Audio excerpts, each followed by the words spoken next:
is Eliyahu Wise. I am 104 years old.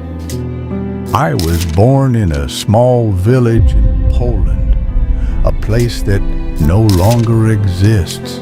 It was burned down, bombed, erased like so many others. My entire family lived there. My parents, my sister, Miriam, who was only 9. We were taken in the winter of 1941. They told us we were being relocated. I never saw my parents again.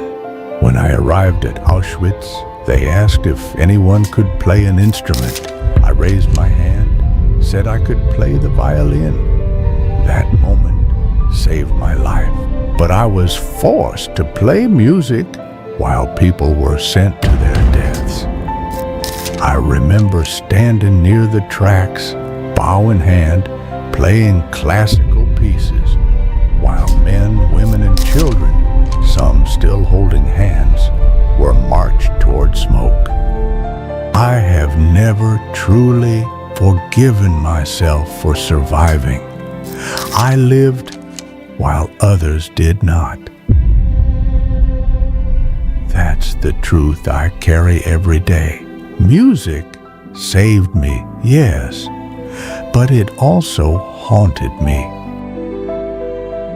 And I am Ruth Miriam Stein. I am 98 years old. I was just 11 when the world ended. My mother hid me in a bread cart. It didn't work. I was found and taken away. I spent 2 years in silence, working in cold, dark places where no child should ever be. One night I heard music through the wall, a violin. I never saw who played it, but I remember clinging to that sound like it was life itself. It was the only thing that reminded me the world once had beauty, that there might still be something left worth living for.